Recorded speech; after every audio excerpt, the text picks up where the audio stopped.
नमस्कार बच्चों, स्वागत है एक बार फिर आपका यस कोचिंग सेंटर में। मैं हूं आपका दोस्त, आपका भाई यस के। अटल आवासीय प्रवेश परीक्षा क्लास 9th के जितने भी बच्चे तैयारी कर रहे हैं उन सभी बच्चों के लिए आज का ये वीडियो बेहद ही महत्वपूर्ण है, क्योंकि आज के इस वीडियो में जितने भी क्वेश्चन कराऊंगा वो सभी क्वेश्चन आप लोग के एग्जाम की दृष्टि से बेहद ही महत्वपूर्ण है। जो बच्चे आज एग्जाम देने जा रहे हैं उनके लिए भी ये महत्वपूर्ण है, तो वीडियो को पूरा जरूर देखें, तभी आप वहाँ पर सेंटर हॉल में बैठिएगा, एग्जाम हॉल में बैठिएगा बच्चों। ठीक है, तो चलिए आज का ये क्लास शुरू करते हैं। देखिए यहाँ पर क्वेश्चन है, लिख रहा है एक विद्युत जनरेटर क्या करता है।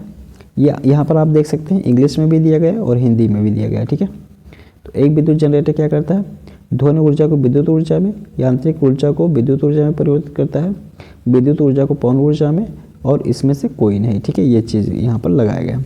तो यहाँ पर ये क्या करता है बच्चों, आप देख सकते हैं एक विद्युत जनरेटर क्या करता है, ठीक है, यांत्रिक ऊर्जा को विद्युत ऊर्जा में परिवर्तित करता है, अर्थात यहाँ पर ये वाला ऑप्शन सही हो जाएगा। ठीक है बच्चों, देखिए अगला क्वेश्चन इस प्रकार से दिया हुआ, कह रहे लेंस द्वारा बनाया गया प्रतिबिंब उसके मूल आकार के बराबर है तो आवर्धन होगा। ठीक है, तो इसके लिए अब आपको पता होगा कि आवर्धन बराबर क्या होता है, मैग्नीफिकेशन बराबर क्या होता है। ये आपका जो मूल आकार है और जो ये प्रतिबिंब बना है। ठीक है, तो अगर इसको देखें तो ये दोनों बराबर, तो कट के ये एक हो जाएगा, तो ये बराबर कितना आएगा, 1 ही तो आएगा। ठीक है, ये बराबर 1 आएगा। तो यहाँ पर देख सकते हैं ये जो पहला ए है बच्चों, ठीक है, ये 1.0 है। ठीक है, तो ये ए वाला ऑप्शन सही हो जाएगा। ठीक है बच्चों, आगे क्वेश्चन देखते हैं। अगला क्वेश्चन देखिए, लिख रहा है कि निम्न में से कौन सी मूल राशि है। ठीक है, इधर आप इंग्लिश भी पढ़ सकते हैं, जो बच्चे इंग्लिश वाले हैं इंग्लिश भी देख सकते हैं। तो निम्न में से कौन सी मूल राशि है, बल, समय, क्षेत्र, ऊर्जा। ठीक है, तो यहाँ पर 7 मूलभूत राशि होती है, मौलिक राशि होती हैं। ठीक है, जिसमें से समय एक मूलभूत राशि है। ठीक है, तो ये बी वाला ऑप्शन सही हो जाएगा। ठीक है, अगला क्वेश्चन है, कह रहा है कि स्टील का उपयोग बनाने में किया जाता है अस्थायी चुंबक, अस्थायी चुंबक, विद्युत चुंबक, इनमें से कोई नहीं। ठीक है, तो steel is use to make, ठीक है, तो क्या किया जाता है, इसको अस्थायी चुंबक बनाने में यूज किया जाता है स्टील का। ठीक है, तो ये बी वाला ऑप्शन सही है। ठीक है, अगला प्रश्न देखिए है, यहाँ पर लिख रहा है 1 कैलोरी बराबर होती है, तो 1 कैलोरी में होता है बच्चों 4.18 जूल होता है। ठीक है बच्चों, तो यहाँ पर आप देख सकते हैं कि इसमें कौन सा सही हो जाएगा, ए वाला ऑप्शन सही हो जाएगा। ठीक है, अगला क्वेश्चन समझते हैं। अगला क्वेश्चन देखिए, कह रहा है ध्वनि तरंग का वेग अधिकतम होता है, तो ध्वनि तरंग का वेग किस चीज़ में अधिकतम होता है, ठोस में, द्रव में, प्लास्टिक में, वायु में। तो ध्वनि तरंग का वेग जो है आप लोग को बच्चों पता होना चाहिए, जो ठोस में होता है वो सबसे ज़्यादा होता है। ठीक है बच्चों, ठीक है, वायु में सबसे कम होता है, इसका ध्यान रखना है, और निर्वात में बच्चों होता ही नहीं है। ठीक है, निर्वात में वेग वो कुछ नहीं होता है। ठीक है बच्चों, तो आइए आगे समझते हैं अगला क्वेश्चन।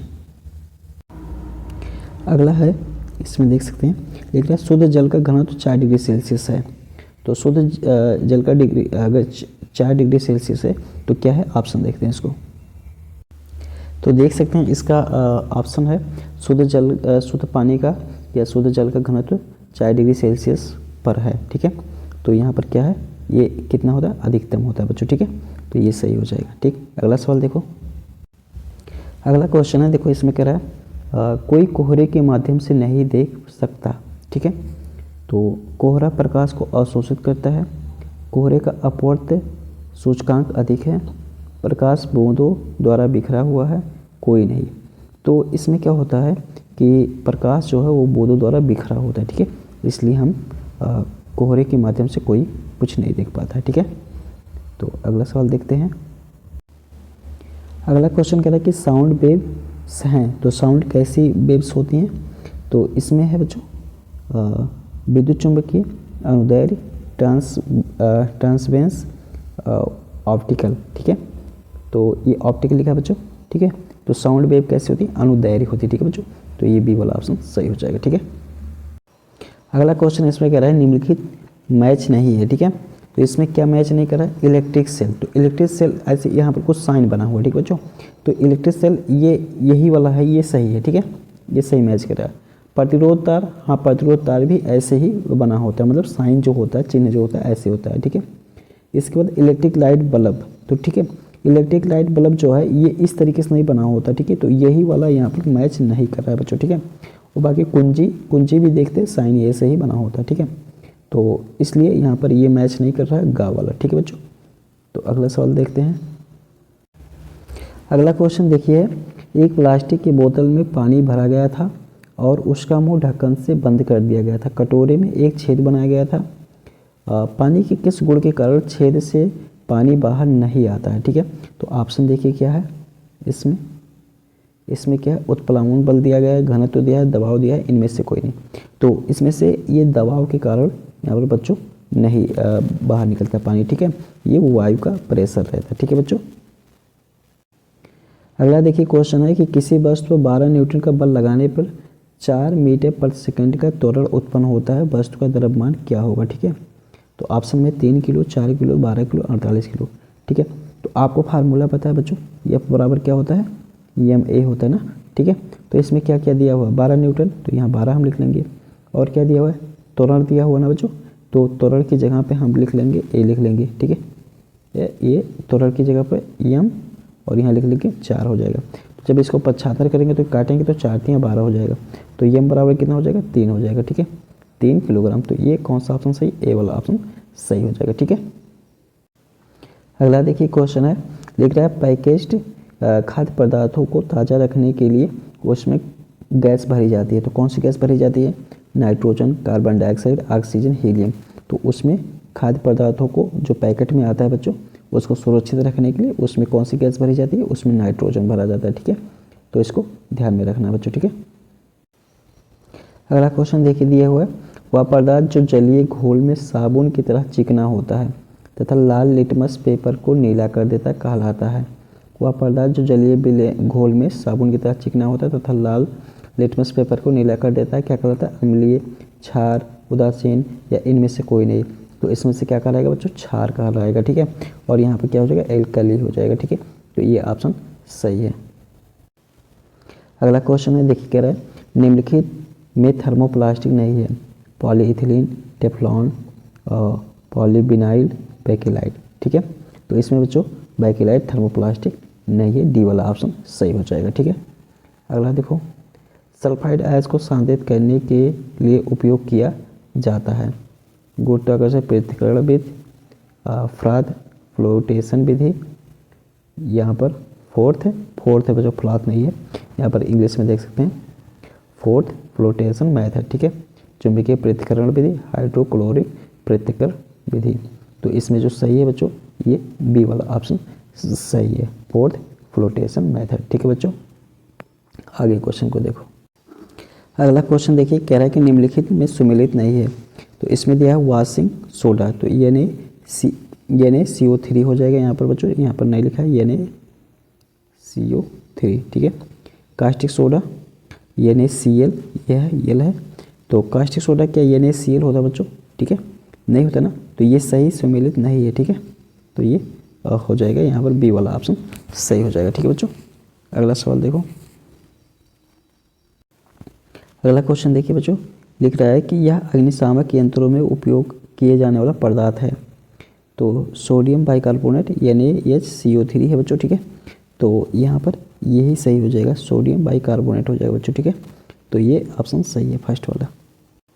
अगला सवाल देखिए, कह रहा है निम्नलिखित सुमेलित नहीं है, श्वेत क्रांति दूध उत्पादन, भूरी क्रांति उर्वरक उत्पादन, ठीक है, नीली क्रांति मछली उत्पादन और पीली क्रांति फसल उत्पादन। ये बच्चों फसल उत्पादन संबंधित नहीं है, ठीक है बच्चों। तो ये सही नहीं मिलाएगा, ठीक है। तो ये घा वाला यहाँ पर सही हो जाएगा, ठीक है बच्चों। तो इस तरीके से घुमा करके क्वेश्चन आप लोगों से पूछ लिया जाता है। अगला क्वेश्चन है, कह रहा है नीले रंग का कांच बनाने के लिए उपयोग किया जाने वाला धातु ऑक्साइड है। तो नीले रंग का कांच बनाने के लिए यहाँ पर हम उपयोग करते हैं कोबाल्ट ऑक्साइड का उपयोग करते हैं बच्चों, ठीक है। तो ए वाला ऑप्शन सही हो जाएगा, ठीक है। अगला सवाल देखो, कह रहा है कि क्षारीयता का गुण कौन सा है। तो क्षारीयता का गुण क्या है कि ये बच्चों क्षार होता है, ठीक है, ये क्षार इसका गुण हो जाएगा, ठीक। अगला देखें, अगला क्वेश्चन देखो, कह रहा है इसमें निम्नलिखित तत्व युग में समस्थानिक हैं। तो बच्चों समस्थानिक वो होते हैं जिनका परमाणु क्रमांक बच्चों सेम होता है ना बच्चों, तो वो समस्थानिक होते हैं, ठीक है। जैसे यहाँ पर क्लोरीन, ठीक है। क्लोरीन ये 17, ये 17, इसका परमाणु क्रमांक बच्चों 36 और इसका 37, ठीक है। तो इस प्रकार से जो तत्व होते हैं वो समस्थानिक होते हैं बच्चों, ठीक है। तो यहाँ पर कोई ऑप्शन नहीं दिया गया है, लेकिन आप लोग को मिलेगा तो इस तरीके से ऑप्शन दिया रहेगा, ठीक है बच्चों। तो आगे बढ़ते हैं। अगला क्वेश्चन है, कह रहा है कि कौन सा कैल्शियम कार्बोनेट का प्रकार नहीं है। तो चूना पत्थर दिया गया है, चाक दिया गया, संक्रमण दिया गया, क्विक लाइम दिया गया है, ठीक है। तो कैल्शियम कार्बोनेट का प्रकार यहाँ पर नहीं है, क्विक लाइम नहीं है बच्चों, ठीक है। तो ये डी वाला ऑप्शन सही हो जाएगा। अगला क्वेश्चन है, कह रहा है कि कौन सी प्रक्रिया से पानी वायुमंडल में मौजूद हवा में प्रवेश करता है, ठीक है। तो इसका ऑप्शन देखते हैं। तो इसका ऑप्शन है वाष्पीकरण द्वारा, संघनन द्वारा, नाइट्रोजनीकरण द्वारा, वाष्पीकरण और संघनन द्वारा। तो इसका सही ऑप्शन है वो है वाष्पीकरण द्वारा, ठीक है। अगला क्वेश्चन कह रहा है कि आरबीसी का निर्माण होता है अस्थि संकीर्ण में, यकृत में, गुर्दा में, मस्तिष्क में। तो यहाँ पर इसका इंग्लिश वाला वर्जन भी देख सकते हैं, बोन नैरो, ठीक है। तो यहाँ पर ये फर्स्ट ऑप्शन है अस्थि संकीर्ण में, ठीक है। अगला क्वेश्चन देखते हैं। अगला क्वेश्चन है, कह रहा है कि कौन सी नस फेफड़ों से हृदय तक शुद्ध रक्त लाती है। वृक्क शिरा, फुफ्फुस शिरा, वृक्क ग्रंथि, फुफ्फुस ग्रंथि। तो यहाँ पर बच्चों ये फुफ्फुस शिरा लेके आती है, ठीक है। अगला है, कह रही है कि पौधों में प्रोटीन के संश्लेषण के लिए यह सबसे महत्वपूर्ण है। Nitrogen, phosphorus, iron, magnesium. तो पौधों में प्रोटीन के संश्लेषण के लिए सबसे महत्वपूर्ण जो है वो है नाइट्रोजन, ठीक है। अगला क्वेश्चन है, कह रहा है कि मिशन इंद्रधनुष में कौन सी बीमारी शामिल नहीं है। डिप्थीरिया, काली खांसी, टिटनेस, पेचिस, ठीक है। तो इसमें पेचिस शामिल नहीं है बच्चों, ठीक है। अगला सवाल देखते हैं। लिख रहा है कि किस बीमारी से पीड़ित बच्चे अक्षरों और शब्दों को उल्टा पढ़ते हैं, ठीक है। तो ऑप्शन है डिस्ग्राफिया, डिसलेक्सिया, सुनने की अक्षमता, दृष्टि दोष, ठीक है। तो बच्चों डिस्ग्राफिया बीमारी में बच्चे अक्षरों को उल्टा पढ़ते हैं, ठीक है। ये हो जाएगा। अगला सवाल देखिए क्या है, यह मृतजीवी पौधों का उदाहरण है। तो ए ऑप्शन में है राइजोपस, बी में है चंदन, सी में है पर्णपाती और डी में है ड्रोसेरा। तो इसमें ए वाला राइजोपस वाला ऑप्शन सही हो जाएगा, ए ऑप्शन, ठीक है। अगला देखो, एक उभयलिंगी जानवर है, ठीक है। मेढक, लीच, गाय, मछली। तो एक उभयलिंगी जानवर यहाँ पर जो है वो है लीच है, ठीक है। अगला क्वेश्चन है, देखिए कह रहा है कि प्लास्टिड उपस्थित अनुपस्थित होते हैं जानवर और पौधे में, कवक और जानवर में, जानवर, जीवाणु और कवक इनमें से कोई नहीं। तो प्लास्टिड अनुपस्थित होते हैं, वो कहाँ पर होते हैं, ये कवक और जानवर में, ठीक है। अगला क्वेश्चन है, कह रहा है कि परिपक्व अंडाशय विकसित होता है, ठीक है। बीज, एंड्रोशियम, गाइनोशियम, फल, ठीक है। तो ये फल में होता है, ठीक है। ये ऑप्शन सही है। अगला देखिए, अगला क्वेश्चन देखिए है, कह रहा है कि सर्दी और फ्लू में एंटीबायोटिक प्रभावी क्यों नहीं है, ठीक है। या रोग वायरस के कारण होता है, या रोग बैक्टीरिया के कारण होता है, या रोग कवक के कारण होता है, या रोग शैवाल के कारण होता है। सर्दी और फ्लू में एंटीबायोटिक प्रभावी नहीं होता क्योंकि यह रोग वायरस के कारण होता है। ये वाला ऑप्शन सही है। आगे देखिए, रक्त के तरल भाग को क्या कहते हैं। प्लाज्मा, जेल, धमनी, इनमें से कोई नहीं। तो रक्त के तरल भाग को हम लोग प्लाज्मा कहते हैं, ठीक है।